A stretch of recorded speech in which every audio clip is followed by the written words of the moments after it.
Assalamualaikum warahmatullahi wabarakatuh. Perkenalkan, nama saya Nurul Ashila Zikra dari kelas C dengan NIM 21090150207. Terkait dengan ujian akhir semester 1 ini, mata kuliah pengantar ilmu ekonomi, saya akan membawakan materi ke-9 yang berjudul Pendapatan Nasional. Yang pertama ada pengertian. Pendapatan nasional adalah jumlah total pendapatan yang diterima oleh masyarakat suatu negara sebagai bentuk balas jasa berhubungan dengan proses produksi barang dan jasa. Lanjut ada konsep pendapatan nasional. Ada 6. Yang pertama ada GDP, Gross Domestic Product. Yang kedua ada GNP, Gross National Product. Ketiga ada NNP, Net National Product. Yang keempat ada NNI, Net National Income. Yang kelima ada PI, Personal Income. Dan yang terakhir ada DI, Disposable Income. Baik, yang pertama itu GDP, Gross Domestic Product. GDP itu adalah jumlah seluruh produksi barang dan jasa yang dihasilkan oleh masyarakat suatu negara selama 1 tahun, termasuk di dalamnya barang dan jasa yang dihasilkan oleh masyarakat, oleh warga negara asing, dan perusahaan asing yang beroperasi di dalam negeri. Rumus GDP itu sendiri adalah produk warga negara Indonesia dalam negeri dan warga negara asing dalam negeri. Yang kedua adalah GNP, Gross National Product. GNP adalah jumlah seluruh barang dan jasa yang dihasilkan masyarakat selama 1 tahun, termasuk jumlah barang dan jasa yang dihasilkan masyarakat negara tersebut yang bekerja di luar negeri, tetapi tidak termasuk barang dan jasa yang dihasilkan masyarakat asing yang bekerja di dalam negeri. GNP itu sendiri rumusnya adalah GDP dikurang pendapatan neto terhadap luar negeri. Yang ketiga ada NNP, Net National Product. Adalah seluruh nilai produksi barang dan jasa yang dihasilkan masyarakat suatu negara dalam 1 tahun. Rumus NNP itu sendiri sama dengan GNP dikurang penyusutan barang modal. Lanjut ada NNI, Net National Income. Adalah unsur pembentuk harga pasar tetapi tidak termasuk dalam biaya faktor produksi. Sebagai contohnya, pajak penjualan, bea masuk, dan bea cukai. Rumus NNI ini sendiri adalah NNP dikurang pajak tidak langsung.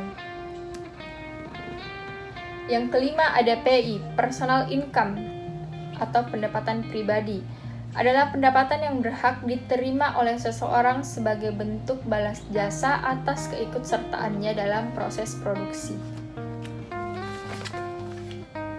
Konsep yang terakhir adalah DI, Disposable Income.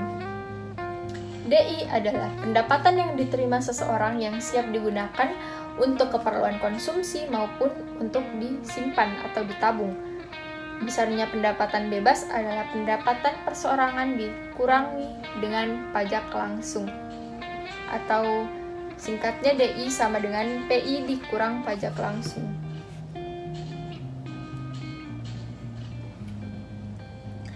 Lanjut, ada tujuan perhitungan pendapatan nasional.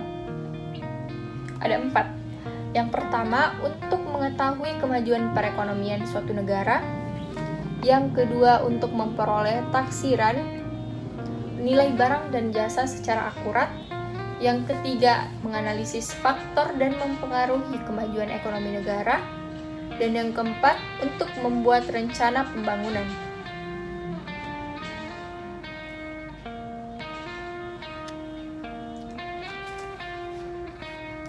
Oke, lanjut, manfaat perhitungan pendapatan nasional. Ada 4 juga. Yang pertama, sebagai komponen pengukur tingkat kemakmuran negara. Oke, yang kedua, mengetahui pertumbuhan perekonomian negara. Yang ketiga, sebagai dasar perbandingan ekonomi negara kita dengan negara lain. Yang keempat, membantu kebijakan pemerintah di bidang ekonomi.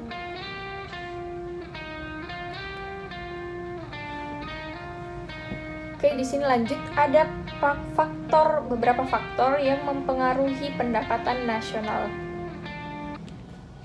Yang pertama, ada kualitas sumber daya manusia. Yang kedua, ada keadaan alam. Yang ketiga, ada ketersediaan modal. Yang keempat, ada stabilitas dan kebijakan. Dan yang kelima, ada kesejahteraan masyarakat.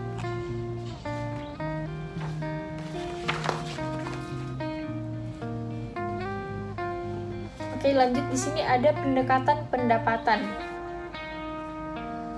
Pada tabel di PPT, di sini ada faktor produksi, penerimaan, dan juga simbolnya. Jadi faktor produksi yang pertama itu ada tanah. Penerimaannya itu berbentuk sewa dengan simbol R atau rent. Biasanya orang sebut rental. Faktor produksi yang kedua ada tenaga kerja. Bentuk penerimaannya itu upah atau gaji dengan simbol W atau wage. Yang ketiga ada modal. Bentuk penerimaannya itu biasanya bunga dengan simbol I atau interest. Contoh faktor produksi modal ini biasanya pada peminjaman modal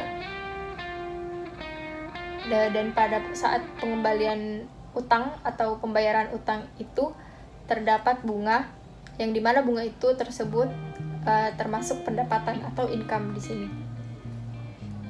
Yang terakhir ada skill atau kemampuan.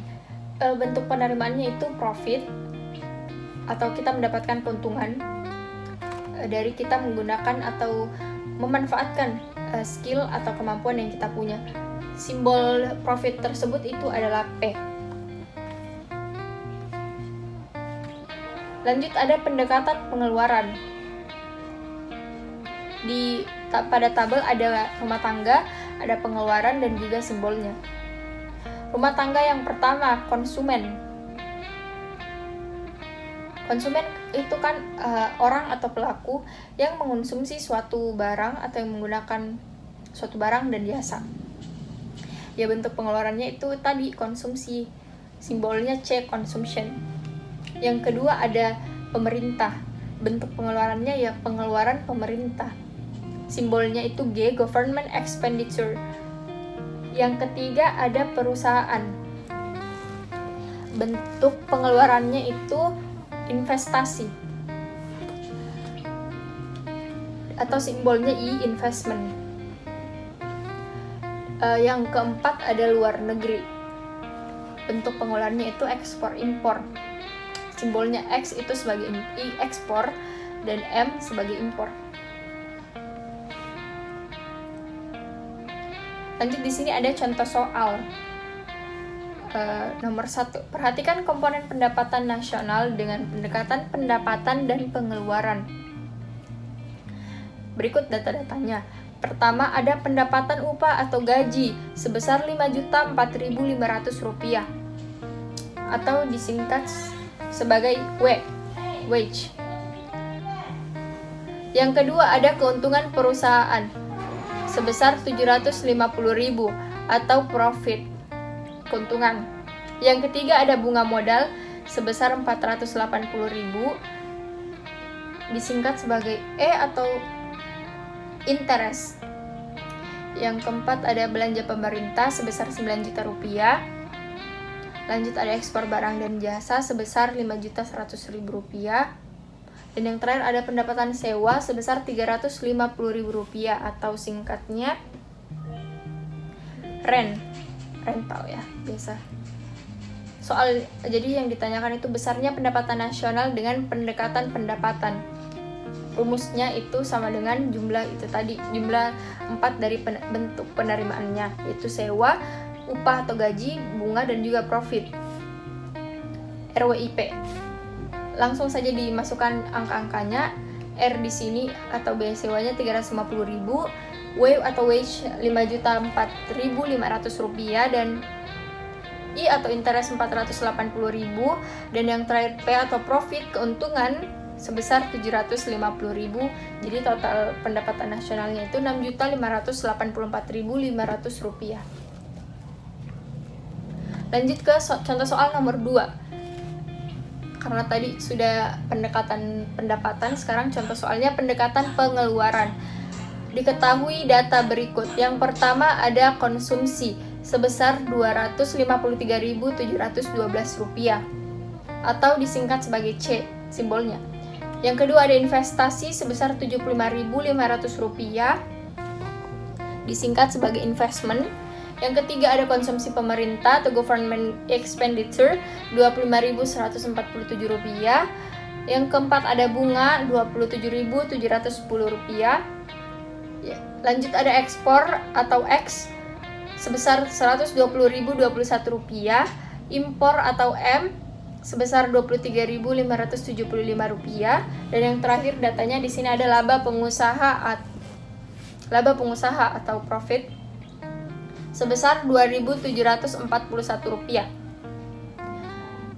Soalnya ditanyakan besarnya pendapatan nasional dengan pendekatan pengeluaran, yaitu ini rumusnya hampir mirip sama yang tadi, cuman kita menjumlahkan terakhirnya itu kan CIG, konsumsi, investment atau investasi, government, dan juga dijumlah dengan selisih dari ekspor impor tadi.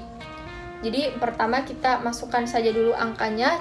C itu atau konsumsinya 253.712 rupiah, I atau investmentnya 75.500 rupiah, G atau governmentnya itu 25.147 rupiah, dan selisih dari ekspor impornya itu 120.021 rupiah dikurang dengan 23.575 rupiah. Jadi hasil selisihnya itu 96.446 rupiah dijumlah dengan jumlah CIG tadi, jumlahnya 354.359 rupiah. Jadi besar pendapatan nasional pendekatan pengeluaran ini berjumlah 450.805 rupiah. Oke, saya kira itu saja yang bisa saya bawakan.